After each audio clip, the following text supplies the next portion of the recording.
Hey guys, welcome back to another episode of Rating Arizona. Beers, brought to you by the one, the only, King's Beer and Wine, located in Central Midtown. Midtown, as we call it. Midtown. Do you know this? This is Midtown? Is that what it's called? I don't know. We just Okay. made that up. We made it up. Actually, we might not have made it up. We made it up the fact that we made it up. We pretty much make shit up the whole time that we're doing this podcast. I'll roll with it. Yeah. So hey, today, first of all, we're your hosts. We have the great, the one, the only, Eric Walters. I'm Marcus, and then we have a special guest today. Yes. Hi. Mr. Grant. Introduce yourself, my man. Hi. Grant Waster, Innocence Beer Company. Partnered up with, got my business partner, Sean Clark, and, some loyal followers in the underground craft beer community. And, so here we are. Underground. I like that. The It underground is. beer It is the community. underground beer community. Some people still like to buy beer that's not available everywhere, but yeah. On the secondary. On the secondary, That's how they that's what we refer call to it. it. The black market. Like the bourbon people. Yeah. Yeah. The bourbon people. Yeah. The brown water people. Yeah, brown water. Yes. I actually saw something the other day. Did you know that in convenience stores, when you get that Fireball? Yeah. It's not actually whiskey. At the convenience stores, it's malt beverage. Yeah, it says malt beverage. Yeah. Yeah, Sugarland is doing their malt beverage program with Fireball. Really? Yeah. Like Sugarland, the band? No, Sugarland, the tap room. Oh, Sugar Bar. Sugar Bar. Sugarland. Sugarland. Sugar Bar. Kyle, sorry. We knew what you were talking about. Dang it. Yeah. I tried. Like, Candyland. it's just the same thing. Like, I'm horrible with names of everything. He's just bad with words. But I can remember Kyle. Yeah, See, yeah. I don't understand what's going on with me. I'm excited to try this thing, man. So- So Grant brought us this. Yeah, Grant, so this is Grant's Cru. Yeah, it's a crew that we'll be packaging here in the next couple weeks. Labels just got done; they're shipping this week for it. But it's a crew. It's a blend of pretty much every barrel aged beer we've ever done out of my place. So it's got an original, probably 4 to 5 gallons of Grant's breakfast stout that I happen to find a keg of in the back of my fridge. How big is that fridge Oh that my you lose a God. keg? Yeah, it's a bar back fridge from I got it from Oro. Ah, So nice. funny Nice. story. It's it broke down, so he was selling it for $50. Yeah, and it's massive. And I was like, $50. I can put some work in it. We can figure out how to fix this thing. Yeah. And we got over there, and he was like, "Oh, so I got some good news and bad news." He goes, "Well, the good news is yours." He's like, "I just plugged the fridge in, and it's now working again. Bad news is I already bought the new one, and it's in its place." So I gave him an extra $10. I gave him $60 for a working bar back fridge. So I can hold 4 regular kegs. I can hold 16 cornies. Dang. It's Okay. massive. It takes up like I basically can brine your whole, turkeys. It takes up your whole Is that part of the garage, crew? basically. Sure does. So that's why that 5-gallon keg got lost. So, Ah. so then we recently did an old ale barrel project with Elijah Craig barrels from Liquor Express. Nice. Kyle hooked me up when they had those, and then I also got a barrel from their San Mateas pick that they did, which is a 3-year age tequila, but it was originally like a 14-year Heaven Hill barrel previously to that. Nice. We took 10 gallons of each one of those, put into a 20-gallon Adventurous Stills Doublewood barrel that we had acquired, and let it sit for another year. So it spent a year and a half, 2 years in the big barrels. Then I pumped 10 gallons of each into the smaller barrel where it sat for another 12, 13 months. And then, so that's just, like I said, So basically what he's here trying we to are. say is this pour right here is $72 $11.5. for this one pour. So what do you want to speak to on a Grand Cru? I mean, what is a Cru beer? I mean, a crew. My understanding is it's this just a blend of multiple barrels and styles, if you want. I mean, like I said, this one has different types of barrels. I mean, a tequila barrel, an old ale. So we have an old ale in there, so Right. it's not just all stouts. So Right. That's it's a blend interesting. of Blend of a bunch of different big beers, and probably coming in, 12 to 13%. I right around 12, there, for sure. So get a drive-by aroma. Man, You ever told him about the drive-by aroma? Do you know about the drive-by I aroma? saw, the drive-by is the, when you're driving down the street. I used to do this a lot with the windows down, and you pick up aromas right away. You know, so yeah. like, you know, you're driving by a pizza place, or driving by, but it's just an immediate kind of your brain immediately picks up on what you're smelling, and so I always do a drive-by before anything, just to see Before you what get the deep- my initial taste or my initial words, man. Man, They're you tough. haven't even had any of this I know. this crew yet. Jeez. But yeah, just to get an initial idea of what I'm smelling, and this one is just it's all barrel. For sure. It's all barrel. I mean, there's a ton of barrel in this thing. Meaning like the liquid that was in the barrel, or the actual wood. Well, Like both. I mean, okay. yeah, you get a lot of the barrel character, which is like very woodsy. You know, you get like oak, and you get like that woodsy kind of stuff. But you also get a lot of the actual spirit that was in their barrel as well. Yeah. I mean, like this one has like an agave kind of thing. It's really been developing too, because it's been in the bright tank for a few solid weeks, maybe a month now, a few weeks for sure, carbing and just like just hanging out, and I've been sampling it a lot. You should. Out of my 602 16 ounce tulip Nice. glass. Yeah, definitely. I get like that. I get agave. I get a lot of that woodsy oak. There's this. It's a very complex aroma. It smells incredible, man. It smells absolutely incredible. Even a little bit of maple. Yeah, that punch Yeah. of the breakfast stout Yeah. really A it's little bit of there, maple. and it shocks me because like- that wasn't a fully adjuncted keg. It was just kind of the primary run, and it's still coming through. God, a lot of vanilla. Yeah. I mean, just got to drink. Oh yeah, we I just gotta want to drink it. this Okay, thing. drink it. Yeah. Sorry. I grabbed all I could smell the thing more than I could drink it. So It'd make a nice candle. Oh, dang, man. That's that is flavorful. That's good, man. It's complex. Yeah. So, right off the bat, that's a ton of dark fruit. I mean, it is like every dark fruit you can imagine, and then some chocolate-covered dark fruits. You just blend those in together with it, so you get like that raisin. You get like even is it the apricot, like dried apricot? You get, you know what I mean? You get all those really nice complex dark fruits, but then you get like that chocolate covered cherry. You know what I mean? Yeah. That's why I get a lot Like of that. you get like chocolate covered cherry, and you get just like chocolate covered raisin, and you get but then you get maple. There's that little bit of a maple character in there, or it could be just maybe dark brown sugar, or what do you call it, black molasses. Okay. You know what I mean? You get like that molasses kind of thing.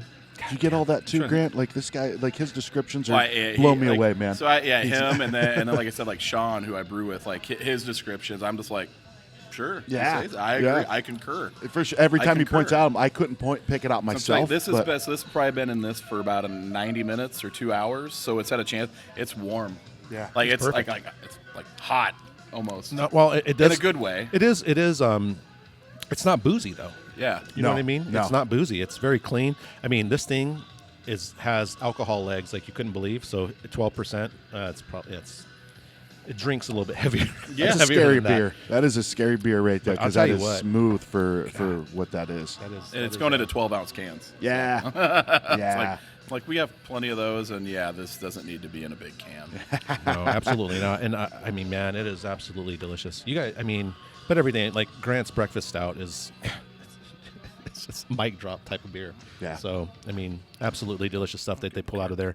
Been privileged enough to brew over with Grant as well, over at his place, and he's come over to my place, and we'll be doing a collab with Patent 139. Yeah. Heck yeah. Coming up here soon, very soon, like this next Yeah, we're weekend. brewing Friday. Oh, Saturday. So we'll be doing a pickle beer. Yeah. Oh, you're doing the pickle beer with these? Okay, yeah. pickle yeah. beer. Oh, I should have brought some of that with.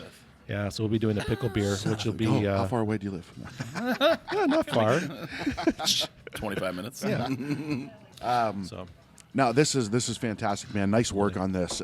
What is a plan with Innocence Beer? Like, what are your? You same know, answers I give. Go ahead. well, I think a lot of it is like I think since everything's evolved so much. I mean, and you have, I think like the real inspiration is what Tyler was able to do with Marshall, and getting going that way. And I think I want to keep it. My goal is to keep it super small, and that's just what I want to do. Yeah. I know. I mean, I enjoy what I do outside of the brewing world. So ideally, I mean, we'd just like to get going able to, to move the product over the counter, at a brewery or off the shelves or in tap rooms, and kind of keep it small and just good quality, and just go from there. I mean, and it's fun because I think like especially getting to meet you and getting out, knowing everybody, getting to meet people. I mean, just meeting everybody, like Matt and Weedy at Tombstone's kind of where it started for me. Nice. And then I know like Sean, like you guys connected on social media, so it's not like we weren't like I'm an Ash member, but it's like I've been to about 2 meetings, so and that's just I work at night, so it's like some of those you have the regular hours. some of those regular things that people do. I don't do them. We have this is the only person I think in the world I have like 2 a.m. conversations with via text message where like I'm like, what are you doing? Like, who is still awake? Like, except for him. He sleeps like 3 hours a night. So. Yeah, that's pretty accurate. So no, I think just keeping it small scale like we're doing, and moving into a position that where we can brew, like where Tim has been gracious enough to, like welcome some of us in to work with his stuff and equipment at Patent 139. So I think starting there and, see where it takes us. And then also like good friends of mine, just my friend Angelo and his business partner Trevor just opened Steel Cactus. Yeah. And I've been fortunate enough, I've been working with Angelo for like the last couple years while he's been getting this space up and going. So I've been over there brewing. He even has one of my fermenters right now to kind of get going. So, I mean, it's just learning from everybody right now. And, it's funny. I've gone up and I've met with Tyler like at 10 o'clock one morning and, get the do's and the don'ts and the what would I have done different. Yeah. But you get that from everybody. So, I mean, I think my goal right now is like ultimately kind of keep the scale the same, just brew more frequently and doing it in a commercial space where it can be moved and enjoyed. And, that's, keeping it a hobby while progressing a little bit. I think we're kind of in the same boat where we both feel that we like our lives outside of the brewing world. Like we like, our jobs and what we do and what, stuff like that outside of the brewing world. And we don't need to, it would be a downgrade to turn to a professional brewer, unfortunately. Sure. For us, I think both of us it'd be a big downgrade for us. So being able to take advantage of like what Tim is offering and what Dave is offering at the shop for me, for just us in general. Yeah. I think that's a big deal because we can kind of brew at our own pace and get stuff out there. Yeah. And that's what kind of feels, I think, that little need inside of us of sharing our, what we can do. Yeah. So. Right, and that's another thing is I've even offered, because I live super close to Helava, so I see Sean on a regular basis there, and I go, if you ever need help, he goes, what, you'll work for beer? I'm like, dude, I don't even need the beer, like exactly. I enjoy doing it, and hey, it's a blast, and I'll learn something. I know I will undoubtedly learn something, several things. So I'm like, no, man, I'm happy just to help out wherever I can. It just happens to only be a mile away, It just works out really well. It works out really well. Yeah. So. You can walk to Helava, so. But this, so you know what? This is a rating show, so we rate beers here. Yeah. So we're gonna have to rate. I know. Rip it apart, guys. So we're gonna rate this based off of barrel aged beers. Oh, real quick question: do you know that guy right there? I found out about Innocence Beer from Chris Harder, right? He was one of your partners early on, right? Yeah, Chris, I thought that was him. Well, it kind of looks like him. It does, with the definitely with the light behind him, for sure. but I was like, all right, he knows him better than I do, so I'm known for just like, hey, Bob, and they're like, I'm not Bob. You're a Bob. And then act like I'm behind him. Yeah. Well, real quick before we grade this one, Marcus, I want to if someone. They're watching this and they want to try some Innocence beer. Yeah. How can they do that? Like, is there a way that's through the black market that follow Innocence Beer Co on Instagram? There we go. And DM. Shoot a message. DM awesome. Grant, and he will reach out. Right. And he'll show up at a live podcast with a bottle of beer. There you go. It's like one of my few Sundays off. So I was like, oh, I'm off, and I was like, last night I was texting you on it, like at midnight. Yeah, I was like midnight. 1. I was like, usually I go, if I were to make it, would it be okay if I brought some samples? And he's like, please do. I'm like, all right, I'll be over there. So there's one thing that you should know if you ever have the opportunity and the luck and all this other stuff to be able to go to Mr. Grant's, to Innocence Beer Company and brew, he will bring out. He will. You can't walk out of there alive. I mean, you're home. It's an Ubering. Uber home brew day. Well, yeah, or you get home by some lucky manner of some sort, just because it is. Luck. He does break out. He does have an extensive cellar. Yeah, dug in that a little bit last night too. I saw was that. Like, yes, I mean, I had some of those bottles at midnight. He's sending me pictures of these bottles. I'm like, oh, brewery. I want some. I'm like, yeah, well, here we go. All right, man. Moment of truth. We got to grade this thing, right? We got to grade it based 10. on. Based on barrel-aged beers, Barrel-aged right? beers. Which is not typically my style. I'm Correct. getting a little bit more into it, but I'll give it a 10 too, man. I'll give it a 10, man. It's delicious. This is I It's freaking appreciate it. delicious. Dude. It is. It's freaking delicious. 13%.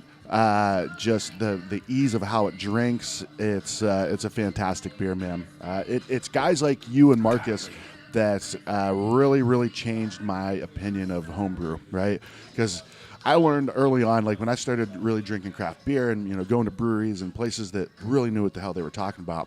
People say, "Hey, you want to try this homebrew?" I don't, man. I don't. But then I connected with Chris early on, and he would just meet up with me and he'd be like, "Hey, man, here's some of our beers." I'm like, "Oh shit, this is good. This is different." Then I meet Marcus and I have some of his beers. I'm like, "Okay, this is legit, man." So. To me, it makes me a little bit sad that you guys have such good jobs, right? Because, why couldn't you have been like me and drive a forklift in Ohio and hate it and then decide to just, but no, man, I love what you guys are doing. And it's like that middle ground between, the home brewer and the commercial brewery. That this is where it starts, right? This is where it starts for the beer community. It really does, because you guys do it as a hobby, but you don't. It's like an advanced hobby. Yeah, It is. you don't take it lightly. Well, if you want to do it, I want to do it right. Right, for sure. It's I don't. And I will, again, we're members of Arizona Society of Homebrewers, and as far as like the brewing community, like you said, like when you're judging homebrew, you're right. You're sitting there and you're just like looking at bottles that are going to explode when you open them, and you know what I mean, and you're just like, okay, how come this is not? Why is that green? Yeah, why is that green? Exactly. So I mean, it's amazing how easy and how difficult it is to brew good beer. Sure. And Innocence Beer Company has consistently put out fantastic beers. So again, like as far as not just home brewers, as far as like the commercial brewing world, they're still one of the top brewers, in the valley. So if you guys reach out to them and get some of their beers. And just know that like I'm my own worst enemy. So if I don't like it, like my palm tree in the front yard gets watered really well, like really well. So, and I've done it a couple times. I mean, it happens. Yeah, it happens. So that's impressive, right? Because there are commercial breweries that won't do that, right? They'll not. They'll relabel it as English ale. Yeah, and put it out there. My right. And my thing is like you can't like at this stage, if you want to advance, you can't give anybody that. Like that's just not right, and it's not right anyways. But it's just you're just signing your own death certificate at that point, in my opinion, because there's too many good places out there. People will just go somewhere else, and they will write you off and not give you a second chance. And it's unfortunate, but I get it. So we got to make him rate his own beer. Oh yeah, what do you rate your beer? Oh man, I don't never rate my beer. That's a tough position to be in. Just give it a 10, man. It's delicious. I'm just going to concur. I concur. Hey, so we appreciate you bringing this beer for us, and appreciate Kings letting us actually try this beer here. Right. Because obviously you can't get this beer here, but you can again follow Innocence Beer Co. and reach out to Grant and or Sean, and there will be a lot available here in the near future. Yes. So nice. Yeah. As long as I don't keep sampling at the rate I'm sampling. Yeah. Then there will be some. Slow down. Yeah. And he knows like I'm the only person that'll be up like on a Saturday at like 3 a.m, so he could. Hey, bro, can you bring me some of those cans? Right. So, but yeah, anyways, we appreciate you guys watching and appreciate Kings for hosting us and allowing us to do this, and it's always a fun time. And please, again, we're gonna try doing more of these live things, and who knows, you guys could come down.